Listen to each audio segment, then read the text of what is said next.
All right, we have the sin of sloth is our study tonight. Sin number 3 of 7, which I actually meant to. I wrote this the other day and then ended up talking to my trainer about what I was doing and Google something real quick.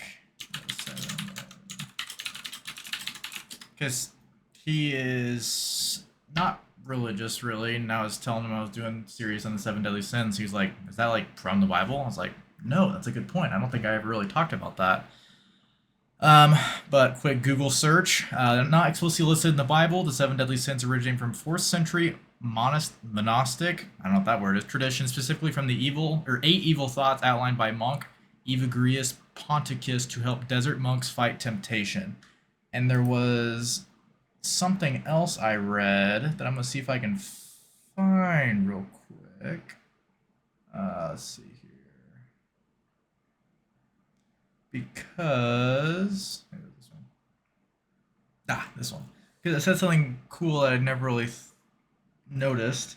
But from how I see it is the 7 deadly sins is really just like a large category for like obviously there's more than 7 sins, but all sins boil down to these 7 categories. And something else I read, if I can find it real quick, could have marked it down, but that requires organization, which I don't have.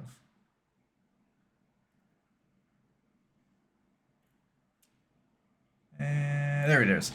So it says, what is sloth? Sloth, one of the 7 deadly sins, and Dante's famous work, The Divine Comedy. And Dante considers sloth from perspective of love. He puts 3 of the 7 deadly sins out of the theme of love distorted, which is pride, envy, and anger. And he puts another 3 sins into the theme of love excessive, avarice, which I think is wrath, gluttony, and lust. Just a different word for wrath, avarice, I would guess.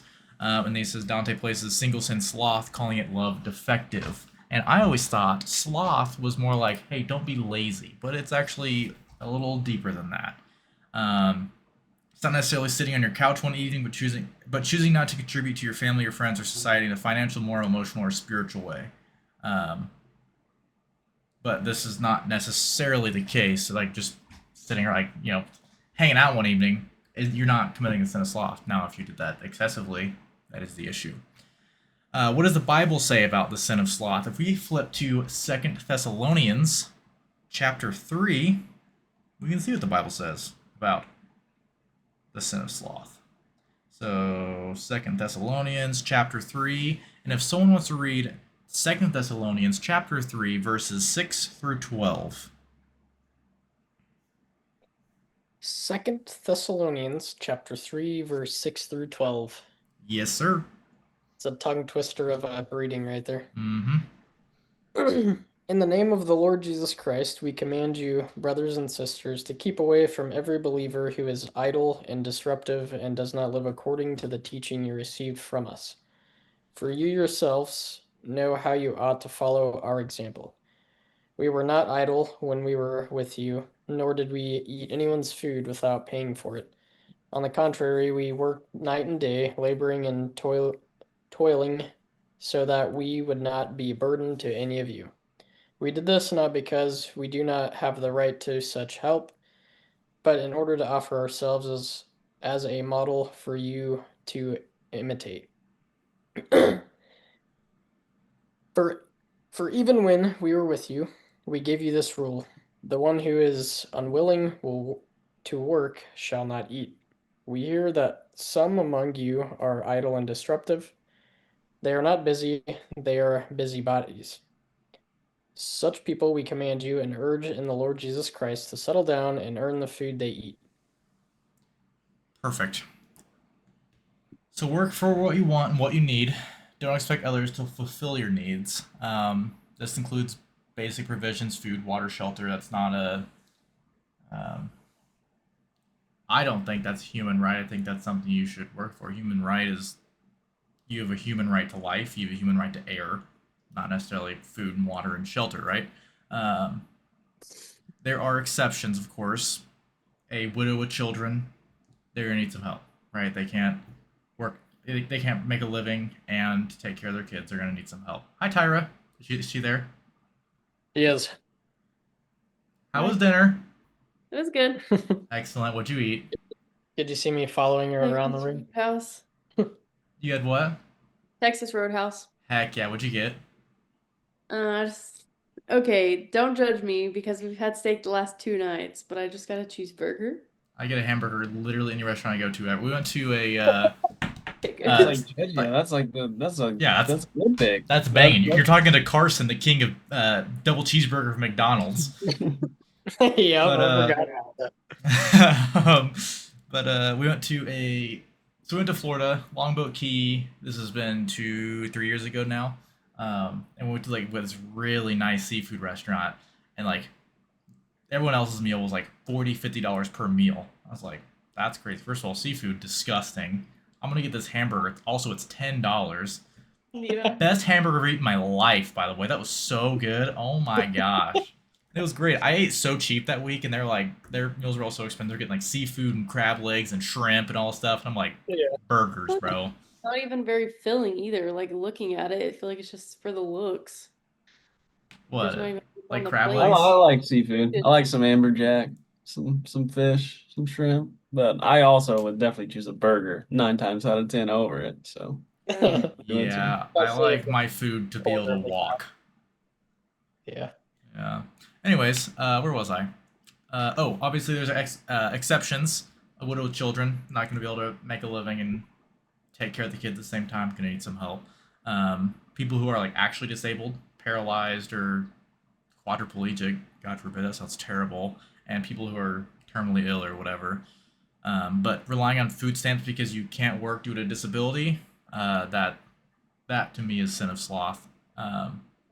There's a UPS driver in Springfield who can't remember if it was in his yard or his buddy's yard or something, but they were cutting down a tree and cut it down and it fell and rolled over his leg, and they had to amputate it. So he's missing a leg. He could have sat at home, collected disability for the rest of his life. However, he said no and went back to work at UPS. A very physically demanding job, getting in and out of the truck and have to like drive that truck and to begin with. Um, so if he can go back to work, there's a lot of people who don't and say they're disabled that could. Obviously, like I said, there's exceptions. You know, if you have a heart issue or if you get above 120 beats per minute, probably shouldn't be working. Things like that. There's exceptions, but there's also a lot of people who take advantage of the system because they don't have to work due to a disability, which we end up paying for, which absolutely sucks, but that's beside the point. Um, Another thing Bible says about sin of sloth, if we want to roll all the way back to Exodus chapter 20, Exodus chapter 20, verses 8 through 11, if someone would like to read those. Oh, I didn't ask. Anyone have anything to say about Second Thessalonians chapter 3, 6 through 12? Not necessarily particularly about that part, but the sloth is essentially just like complacency, right? Just getting comfortable and becoming dull in your walk with Christ or actively trying to be a disciple. Nailed it. Pretty much, yeah. Um, yeah, and we'll get more into that as we go, but that's pretty much exactly it. I think the best way to think about these sins is how does it affect your relationship with God? Because a sin is a separation from you and God. So how does the sin of sloth? What can I do in the sin of sloth that's going to separate me from God? And that's being lazy in your faith is one of them. Being lazy in your life, things like that. Because if you're sitting at home, not working or whatever, you're also sitting at home not working for God. Another way to put it. But anyways, Exodus chapter 20 verses 8 through 11. Who wants it? I'll take it. Remember the Sabbath day to keep it holy. 6 days you shall labor and do all your work, but the seventh day is a Sabbath to the Lord your God. On it you shall not do any work, you or your son or your daughter, your male servant or your female servant, or your livestock, or the sojourner who is with you or who is within your gates. For in 6 days the Lord made the heavens and the earth, the sea, and all that is in them, and rested on the seventh day. Therefore, the Lord blessed the Sabbath day and made it holy. Perfect. Thank you. So 6 days should be used for work. Now that does not necessarily mean at your job or whatever. and rest on Sundays. So you can go to church, spend time with family, so on and so forth. And like I said, doesn't mean that Trace you should be cranking out architecture designs for 6 days a week and get one day off. That's crazy. That'd be insane. You get so burnt out of that job so fast. But on the days you aren't doing your job, so if you work Monday through Friday, on Saturdays, you shouldn't just lay in bed all day. You doesn't have to be like 8 hours of doing chores, but laundry, dishes, taking care of the house, going to volunteer if you have literally nothing you can do, stuff like that, working at church, whatever. Um, and then you should be tending the house, children, animals, etc., cleaning, cooking, repairing, maintaining, stuff like that.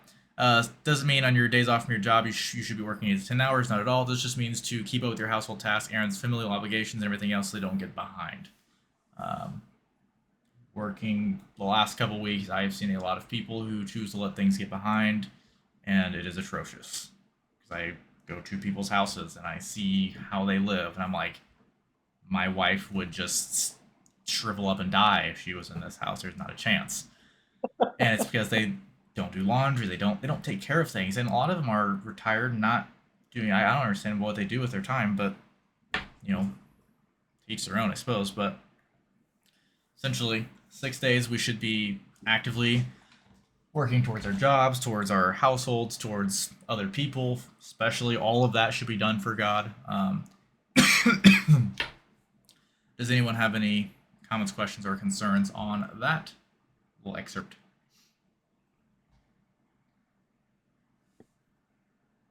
This is more of like a different religion question, but what religion is it that you have the? Is it Jehovah Witness where they believe that you shouldn't do anything on like Sundays? Or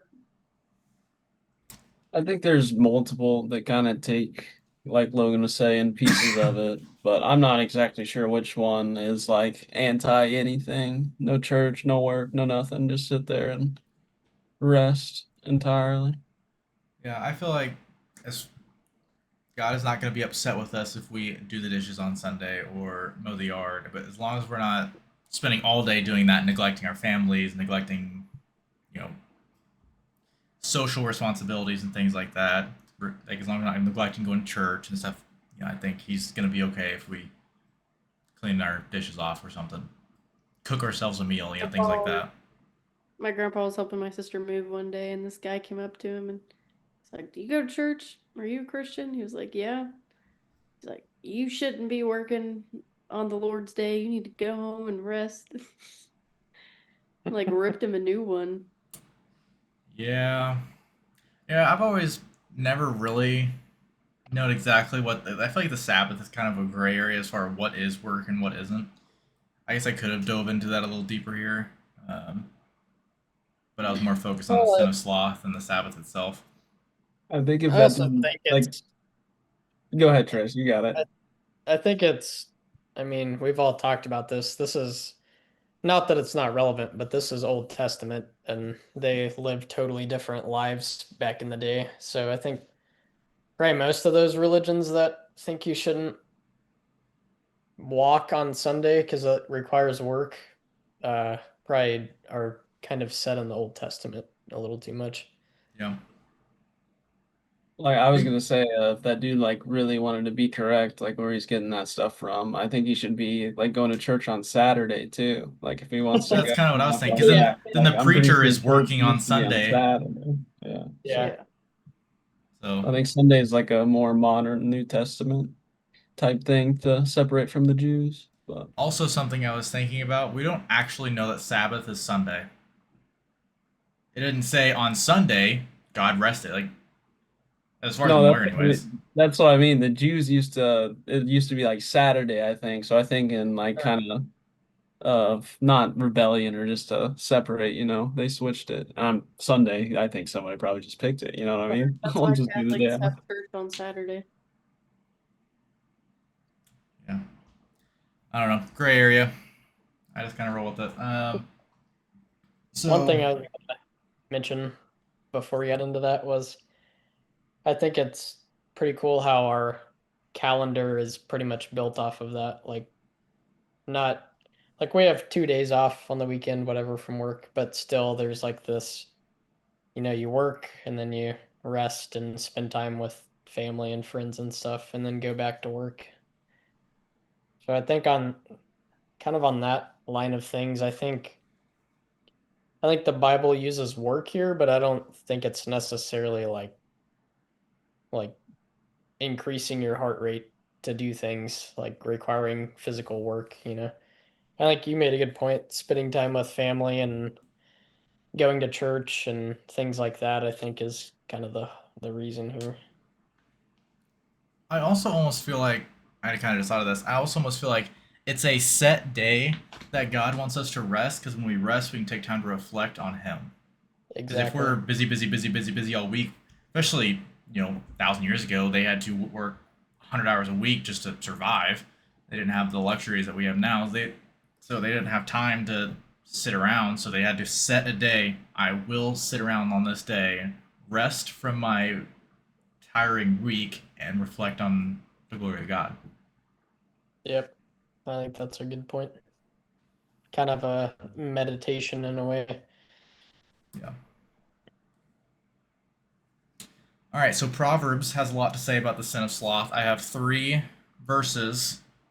Trace, will you look up Proverbs 12, chapter 12, verse 24? Tyra, will you look Yes. up Proverbs chapter 15, verse 19? Or remember if you need to use Trace's phone, I'm so sorry. And then Carson, will you look up Proverbs chapter 18, verse 9? And Got it. Trace, as soon as Tyra gets back, I will let you go first. Sorry, I failed. Chapter 12, verse what? 24, not a problem. 24. Just 24. Yes. Okay. Diligent hands will rule, but laziness ends in forced labor.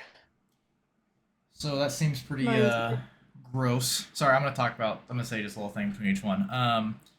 Tyra, yours is Proverbs 15, verse 19. So I read this and I was like, yeesh, forced labor. That sounds terrible. I was gonna say I take this to mean that if you are lazy in this life, you'll be forced to work after this life is over, aka hell.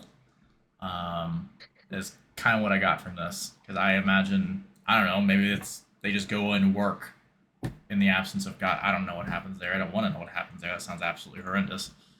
Um, and so sloth is a sin.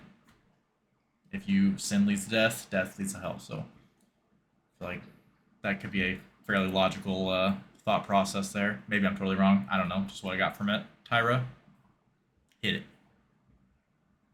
The way of the sluggard is blocked with thorns, but the path of the upright is a highway. 15. I didn't even get over to it yet. I can't hear and think at the same time. The way this is okay.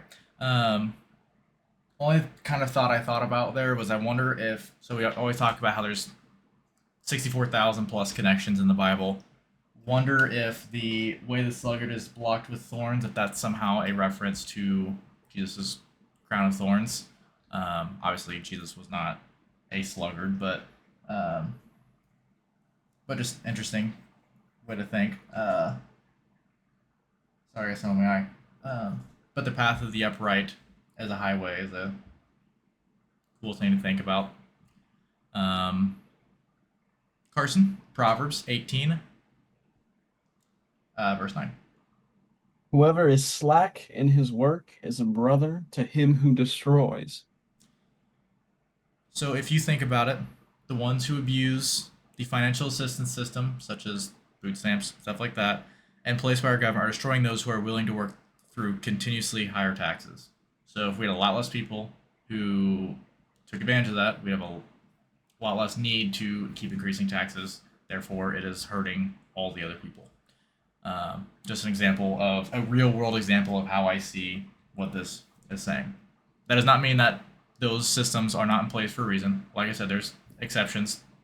Widows with children, people who are actually disabled, not just are, I don't know, whatever reason that someone might try to get on that type of assistance just so they don't have to work. But anyways, so Proverbs, those 3 verses we just read. Does anyone have any comments or anything on that?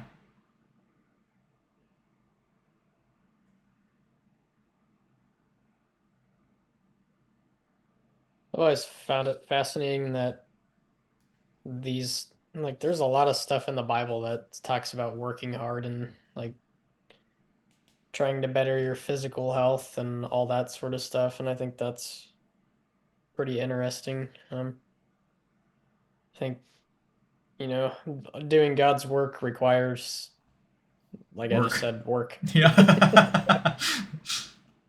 So, you know, he wants you to be like he wants you to put an effort into it, which requires work. So I think training yourself outside of, you know, these things will convert into being a hard worker to teach others the good news. Yep. Oh, Yeah, it's his word is stop. not going to get out there by us sitting on our hands at home. Yeah, always has a soft spot in my heart too, because I've always, since I was old enough, I was always a worker. Hmm. So I don't know. It's fun to read these things. So there's parts of these that make me feel good about what I do, just like who I am. And there's parts of these I'm like, dang, I gotta do that. Yeah. So it's No, interesting. yeah, you were talking about being a sloth and like sitting at home. I was like, dang, I love sitting at home sometimes. That's like the best Dude, thing to yeah, do. Just sit home there and not do body. anything. Gotta watch myself, make sure I'm not doing that too much. Yeah, So. like if I worked fully from home, I could easily go weeks without leaving the house. Yeah, I It's mean, it's I'm at home unless I'm hunting normally. yeah. Like going to the gym, get food. That's it. Which So. what from what I understand with this thing, if you work from home, you're still working. It's not like you're sitting there No, and twiddling yeah, your that's what thumbs. I mean. I don't feel like I'm a total bum, but I Like, definitely have been a sloth before. Like I've sat here like I'm just chilling, like, come on, man, you gotta do something. So It's like kind of funny. Like I've definitely been there too. Like come home from work and just lay in bed all day and or the rest of the evening until I gotta go to bed and get up for work again. hop I've up. done it. But like Well, you can fall into that and it's like it's nice. It is nice, it is but nice, and I don't even really see. also I really don't even see an it's issue so with easy. that because you still did work for the day. And if you went to like 8 hours away, that's a significant amount of work for the day. It's not like you went to the store, got some groceries, came up. Okay, whew, done for the day. That was tough. No, like you actually went to work. You, uh, fun fact to learn this in human anatomy: your brain uses about 50% of your metabolism. That's crazy. 50% of Holy the cow. energy your body digests go to your brain. It's something like that, and humanity told us. So with architecture, I imagine that takes a lot of thinking. So I'd imagine you come Okay, home from work pretty worn out sometimes. So like, maybe I should stop thinking so I can gain some weight. there you go. Yeah. But yeah. So I don't think there's an, especially if you're, it's like for example, Ellie is super introvert. Like she's not a social person. So I don't know. Introverts get drained with social interaction. Extroverts feel energized with social interaction. She gets drained, especially as being a server. So she comes home, and I don't know if you've ever seen Friends, but like sometimes Ross will walk in and go, "Hi," right? And she doesn't do exactly Yeah, that, but she'll come home like, "Hi, honey, how are you?" And she's like, "Fine." I'm like, "So work was good, huh?" She's like, I'm like, "All right, well, I feel that for sure. Yeah, you it's crazy how your mind thinking turns into a physical know." burden. Yeah. So I don't think going to work and then coming home and wanting to just relax for the evening, I don't think that's an issue. As long as you're not struggling in any way. So like I have met with a lot of people who don't work, can work, but choose to not better their situation, which to me just absolutely blows my mind. There is no way I could ever sit idly by and just struggle. I'm going to be trying to do something to better my situation. And I see people all the time who don't, and that's crazy, but that's their life, and I can't do anything about Yeah, I think my point was not necessarily like you can't come home and rest after work or whatever, but I think it's easy to fall into laziness. Like once you get into a lazy routine, it's like you're kind of stuck into it and it's like, man, this is so nice. But like I think part of this like teaching of all these verses and stuff is kind of telling you to stray away from that and be proactive, you know. Like you can come rest and like it is your body needs rest. God made us to have rest, but if you just over rest all the time, every spare second you have, then like there's just no bettering yourself and no bettering, you know, could use that time to be a good person to other people outside of your house or read the word or, you know. Mhm. Keep that in mind when you read our next verse, because you kind of are taking the words straight out of my mouth. So we'll go ahead and move on. So next section: what advice does the Bible have about abstaining from sin, or abstaining from the sin of sloth? So, and last week we went over, or not last week, last time I led, we went over the sin of greed. We talked about the parable of the rich fool, Luke 13 through 21. If you don't remember, it was about the guy who had so much harvest from his crop that he couldn't even fit it in his barn, so he built a bigger barn to store it. And it was like, what's the point? That is way more than you're ever going to use in your life.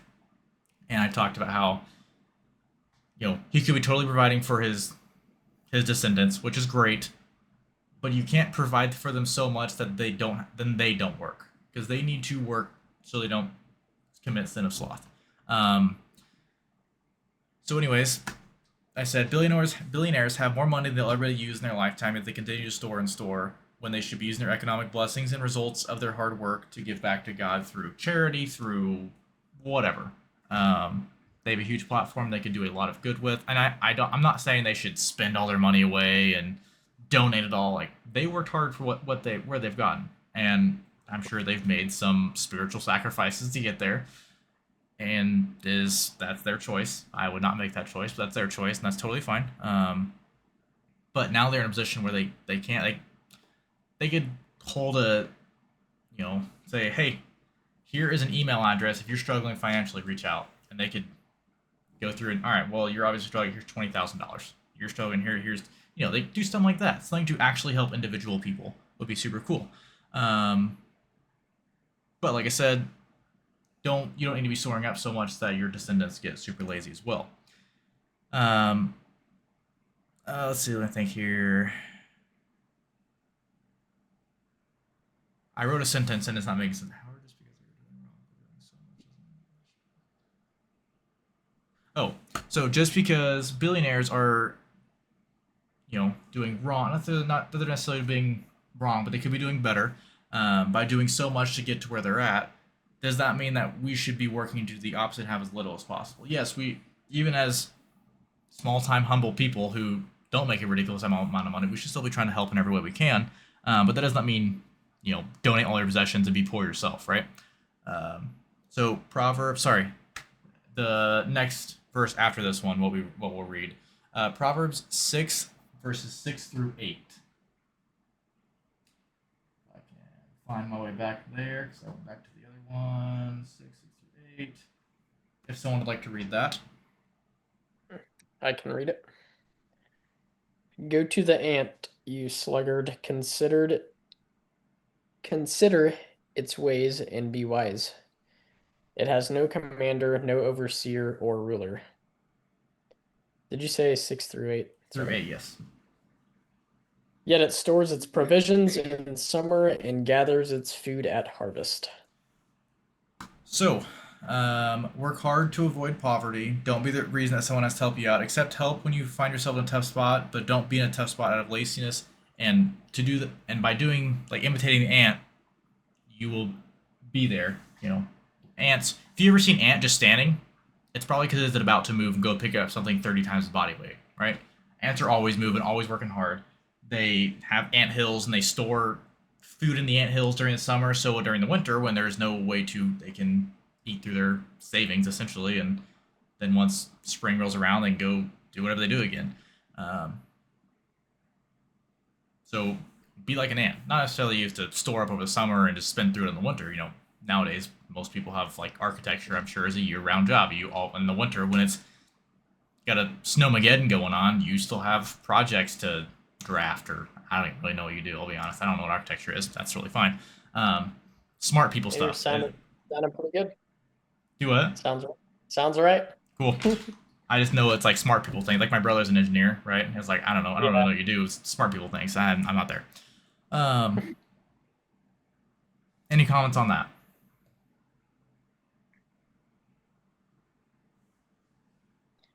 It's a really good comparison because, like you said, and if I see an ant that's not moving, I'm pretty sure it's dead. Yeah, it's probably been stepped on. It walked into ant spray and died. Yep, most likely. Because they are. I mean, if you see, and they're always in a line, right? They're always like in a line Yeah. going, working Yeah. together. Bro, come on. That's what we should be doing. Working together to achieve a common goal of glorifying God. Ants are awesome. Sorry. And then if someone would like to read same chapter verses 9 through 11. I can read it. How long will you lie there, you sluggard? When will you get up from your sleep? A little sleep, a little slumber, a little folding of the hands to rest, and poverty will come on you like a thief, and Scarcity. sorry, like an armed man, a trouble. Wait, did you say 11 or 12? Through 11. That's perfect. Okay. So don't lie around. Get up, get to work. And Trace, you were saying that it is easy to fall into the trap of getting lazy, right? So like if you go home every day after work and lay down, and you just lay there or whatever, you just like that's the easy thing to fall into. It's nice, right? Comfort. Yeah. Well, lazy leads to more lazy, and don't fall into that snowball effect because it is a hard one to crawl out of. I've gone from working a lot of hours to then not working that much. You're like, man, this is pretty lavish, and then all of a sudden, financially, it not making as much anymore, right? And then so you go back to work a month, and obviously you don't need to be one 8 hours a week, and then 30 hours a week, then eight. Like find a nice common ground. Thinking about trying to figure out another word in my head, but it's not coming to me. But find the sweet spot. That's what I'm looking for. Find the sweet spot in there where you can work hard, work consistently, don't get lazy, keep going, but also so you're not burning yourself out and want to go down to like 30 hours, right? So that kind of ties into what you were saying earlier, Trace. Which I was like, hold on, you're taking the words out of my mouth, which is great. You guys obviously kind of know what's going on here. Is there any comments or anything on that?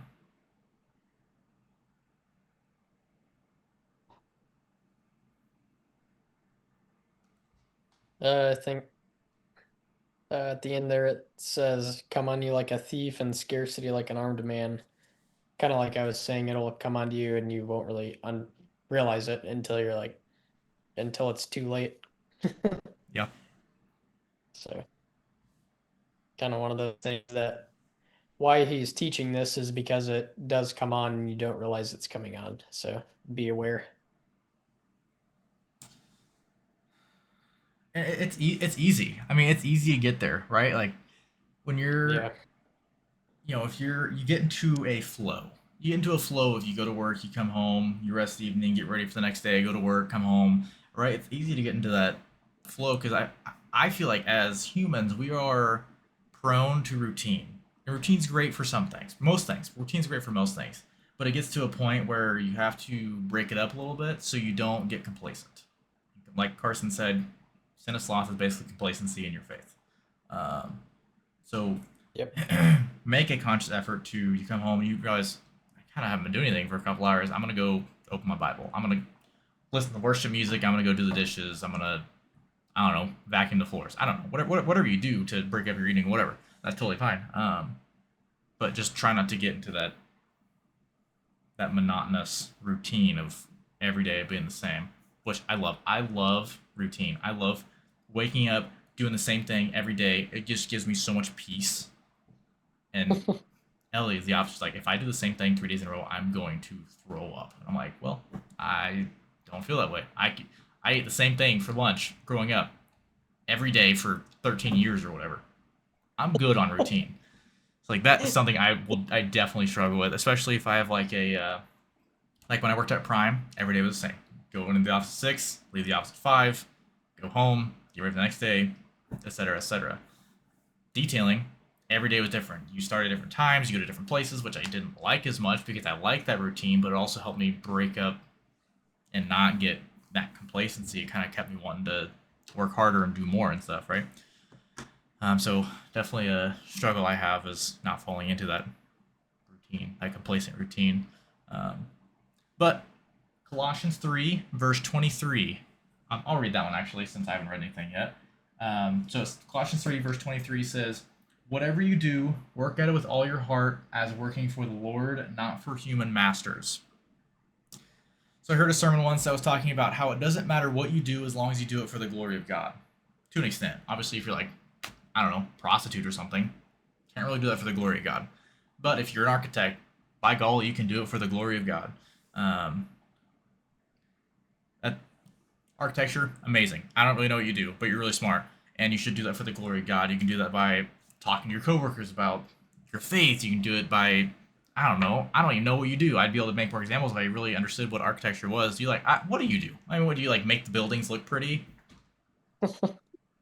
Yeah, there's a lot of stuff. I mean, you play in a building that suits the client's needs and makes it look cool, and yeah, all sorts of stuff. I mean, But like, you don't have to like worry about like physics and stuff, because doesn't the engineer take your plans and do that, right?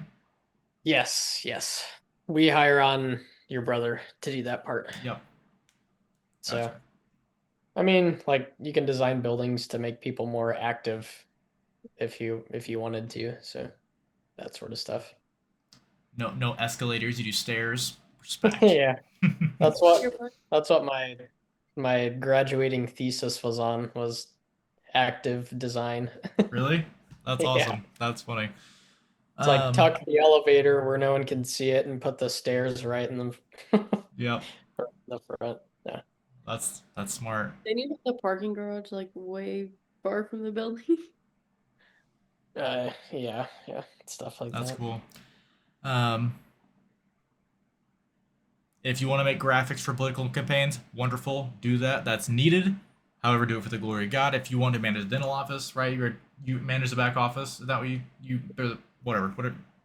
Do it for the Yeah. glory of God, right? I don't know exactly what all that entails. The only time I've ever been in a dentist is when they're like knuckle deep in my mouth. But um, it, with any of these, do it for the glory of God. Do it to the best of your ability. Do it with all your heart. That is what God wants. That is awesome. I think it's very, very important to God. He's the God of intentions, right? Like he doesn't care what you do as long as you do it with good intent. Like if you're going to work and you hit somebody with your car, that you are not going out to go hit somebody with your car. Some people do that. Hopefully you don't. But that's not what you're doing, right?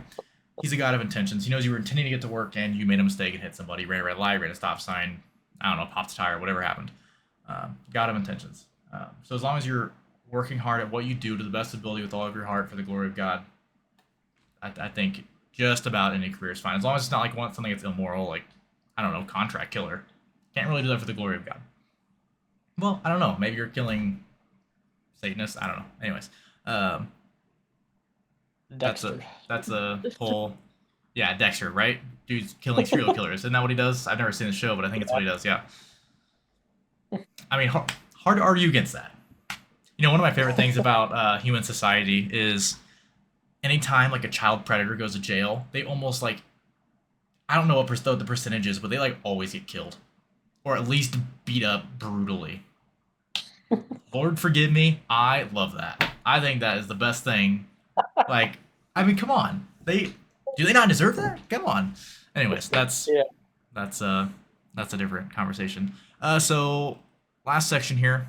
What can we do to avoid sloth so we can be proactive like the ant, take initiative, get things done, always working, always going. Love that. Love ants.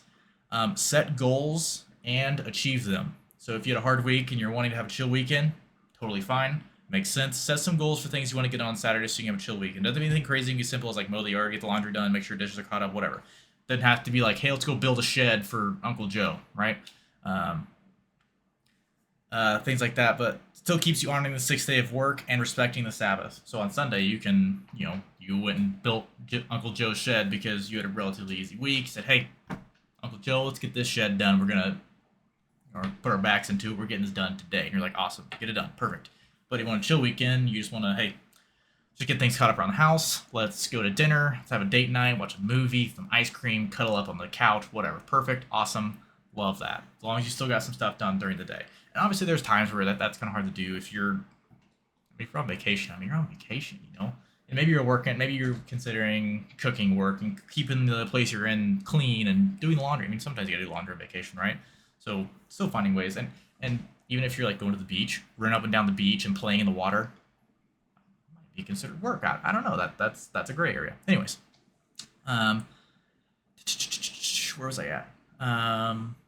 But yeah, and I was kind of saying this earlier. If you're doing minimal tasks on Sundays, I think it's gonna be fine. He's not gonna be upset with you if you're going and working a 12-hour shift at your job because you want to work 7 days a week because you're an absolute psychopath. That might be an issue if you're neglecting your family, neglecting your social obligations, stuff like that. But if you're putting the dishes away, as long as you're respecting God and still honoring His time, you're gonna be fine. Another way to avoid sin of sloth: receive constructive criticism. An inability to do so leads to laziness. So if you're Trace, you're at work and you make a design and someone's like, "Hey, good effort. You missed the mark here because the client wanted this and you kind of had it set like this. Let's readjust and let's do it right." And you're like, "All right, hey, my bad. I'll do better." Perfect. But if you're like, whatever, and you're getting away from that constructive criticism, you're more likely to just give up on it and fall into laziness. So receive constructive criticism to help avoid the sin of sloth. Work heartily. Fourth one, work heartily with all your tasks. Uh, Treat that didn't make any sense. Treat that as acts. That doesn't make any sense. But anyways, with your tasks, treat them as acts of service to God instead of just something you have to get done. So don't. I gotta get the dishes done. It's God. I'm gonna get the dishes done for you, Lord. Right? Not really how it works, but I mean, he wouldn't be mad about it. Going to work. Pretend you're going to work to serve God. And that the paycheck you get from working is something He is giving you. Because, right, do you remember when I was talking in the study of greed? A great way to think about managing your money is God is giving you this money. He wants to see what you're going to do with it in a responsible way that honors Him. Now, if you're blowing your money gambling, I don't think you're going to love that. So, by going to work, this is how you get that loan from God, that paycheck from God, right? To use His money as you see fit. Use His money as you see fit. And this is money that we don't have to pay back. We just work for His glory. We get paid. We also do our job, right? And also, by working heartily, you are also avoiding relying on others for provisions. Unless you're going through some sort of difficulty, if you get diagnosed with something, you break your leg, or obviously there's times you're gonna need help from people. I'm not saying don't ask for help if you need it. I'm saying try to avoid needing help, but still ask for help if you need it, right? Difficulty of some sort, medical issues, physical issues, cognitive issues. I don't know, maybe you got a concussion or something. Probably shouldn't be going to work if you got a concussion because like brain damage or whatever. But it is still important to work diligently and wholeheartedly.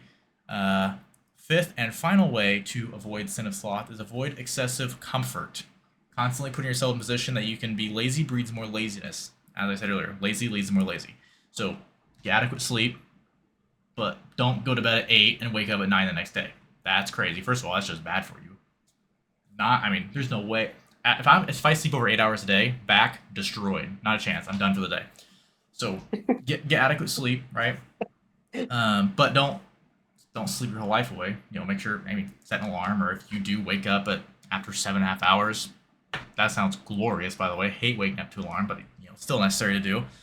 But if you're sick, get your sleep, right? Sleep 12 hours if you need to, get better. If you're pregnant, apparently pregnant women need to sleep like a crazy amount.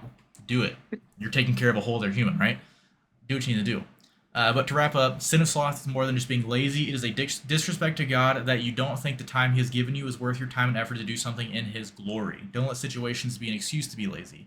The sin of sloth leads to death, as all sins do, so work diligently for the glory of God and do so with all your heart. Avoid this death of spirit by being proactive and searching for ways to do more for the glory of God. Give yourself goals so you don't fall in the temptation of being lazy. Receive criticism with grace and understand that the criticism you are receiving may be guidance from God. If you guys are about to get married, a lot of times God will sound a lot like your wife, right? Because God talks to your wife to you all the time. So receive criticism with grace. So, Trace, when Tyra says, brother, pick your socks up off the floor, God might be telling you to pick your socks up off the floor, right? Um, work with all your heart for the glory of God, not necessarily for a paycheck. Everything that we have is actually His. He just lets us use it, right? And avoid excessive comfort, which feels pretty self-explanatory for me. If I lay around all day, I will feel like crap. This is God asking me, hey, what was your purpose for the day? Why are you laying around? I gave you this life. Make use of it. Right? That's all I got. Anybody have anything to say on that? I know I just rambled to you for like 15 minutes there at the end, but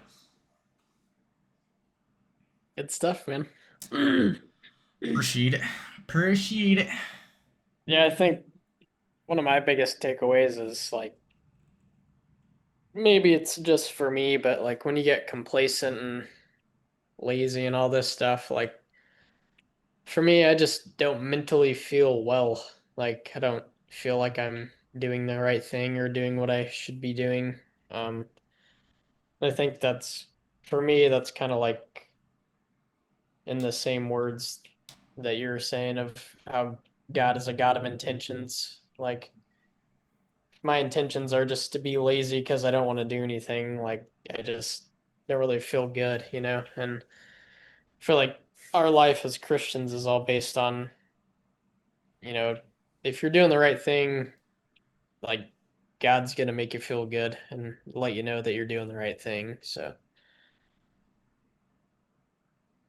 The disciples probably weren't comfortable.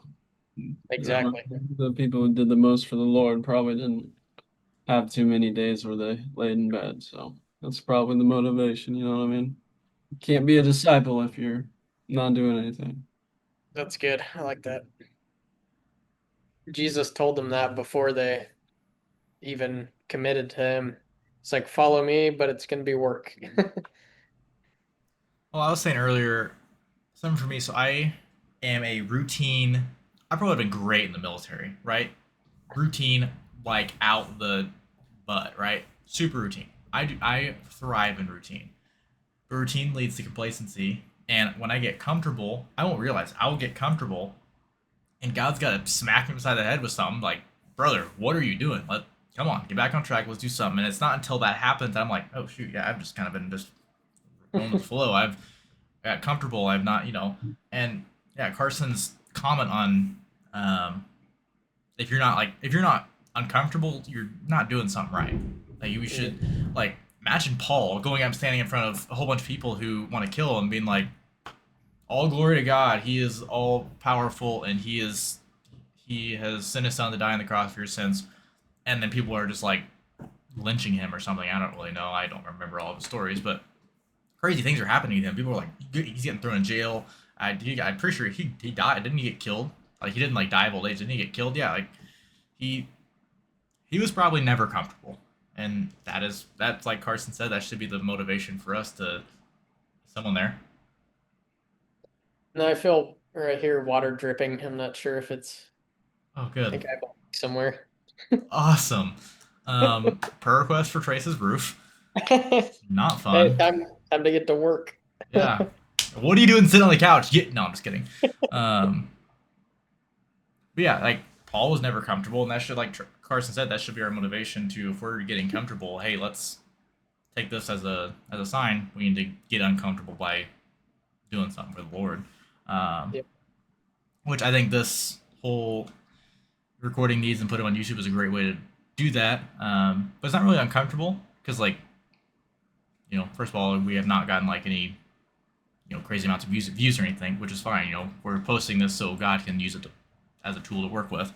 Um, but it's also a lot more uncomfortable if you go in front of people, you talk to people, right? And I think it's much more powerful to build a relationship with someone and then make that leap of faith. Say, hey, you know, I'm very Christian, and I would love to talk to you about that, right? My trainer, she's gone this week, but I've had her for the last few weeks. I genuinely feel like I'd like to think I brought her closer to God because I talk about it all the time. And she's like, "What kind of music do you listen to?" I was like, "Worship." She was like, okay, I can play worship music, right? And I was doing these things, and she was already like, she always already goes to church on Sundays. She's married, has 3 kids, whatever. Like she's doing all the right things. But if I even brought her a little bit closer to God, then I did my purpose there, right? Um, and at first, it was a little bit uncomfortable because I'm kind of not very. I say what I want to say, not like respectful, polite, right? But I'm like, Catholics don't go to heaven. Like we were talking about that, and she was like, "Huh?" I was like, well, "Let me fill you in on something, right?" And start talking about Carson's study on how I think Catholics go to heaven. And she was like, "That's crazy. I didn't know that, but that I can see what you're thinking."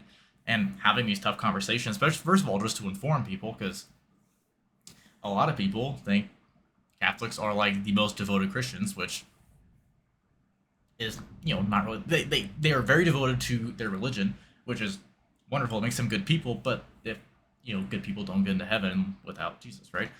Um, so, anyways, having these conversations like that and just building a relationship and getting uncomfortable in those conversations is very important. One thing at work they always talk about is we sit down with folks and make them have the uncomfortable conversations of, do you want to be buried or cremated? Do you have like, what are you going to do when you get to the point where your spouse and your kids can't take care of you? What is your plan then? Stuff that people don't want to talk about, don't usually talk about, things like that. Having the tough conversations is where you get the most growth.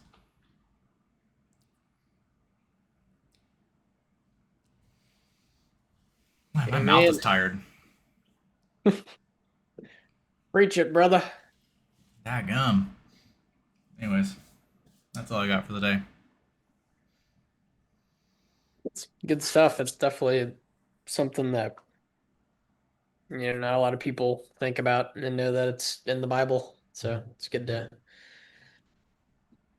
extract that out. I feel like I mean, for me, and I'm sure for you guys too, that I'm learning a lot more about these, and I'm about these sins, and I'm like seeing them in my life in a way I didn't see them before. So I'm like making different choices than what I probably would have before, which is super cool. Yeah. Like I did the I think I told you guys the story, but I did the sin of pride, and it was like that week this is when I was working at UPS, and I had all those packages, and I got one on the shelf, and I like, dude, I'm the best, and I was like, sin of pride, and I ended up putting it on the wrong shelf anyways. Yeah. Yeah. Yeah. God's funny, but also like I wouldn't have even thought to think, sin of pride, if I didn't actually do the research first, right? So I think it's very, very cool to do these sins. Also, very cool to do the religions, because like I would not be able to have that, conversations about Catholicism. I think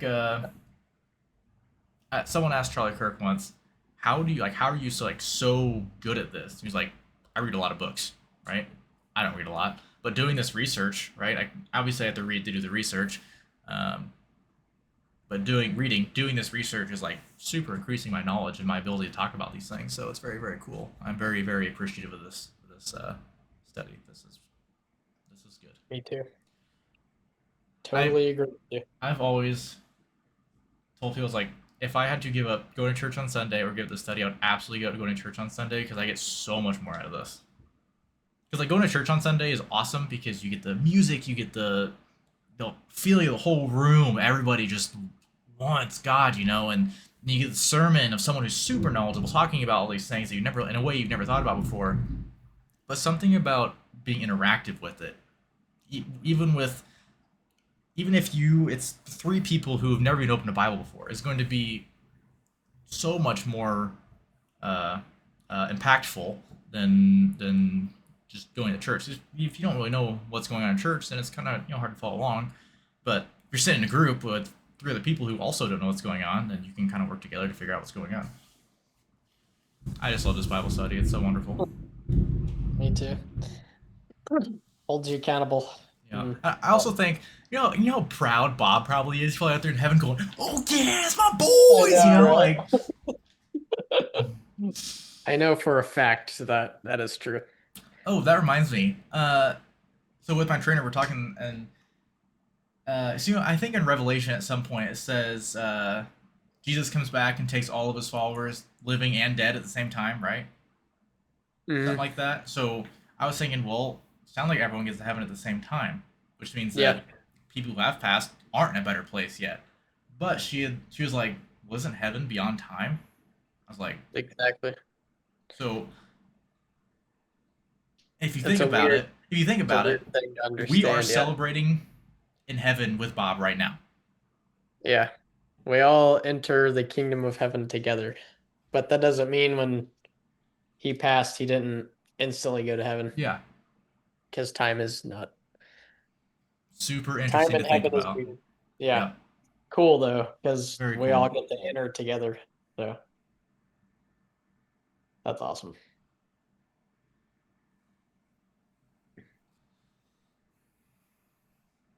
All right. Well, as far as I'm aware, I don't have any more rambles.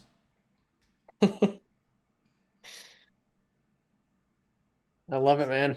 See, I'm really good at Good that. stuff. Like, whenever I don't even know what I'm about to say next. Words are just like spilling out of me, and usually, sometimes it makes sense, you know.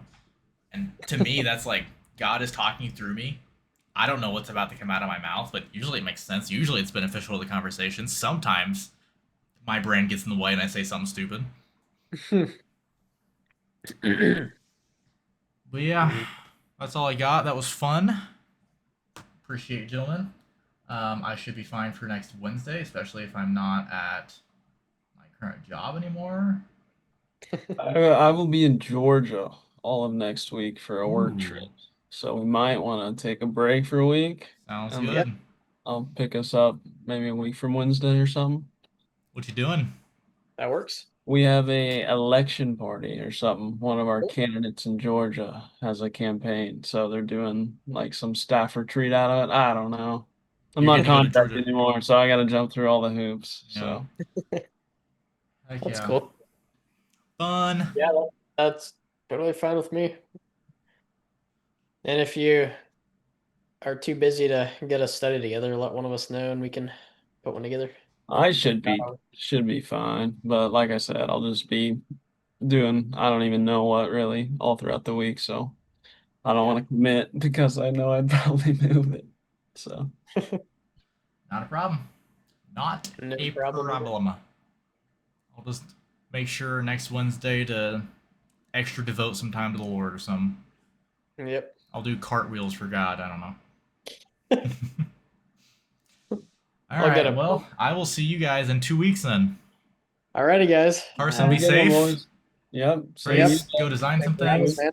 Tyra, help people clean their teeth. man. I will. All right. See you guys. Love you guys. Bye.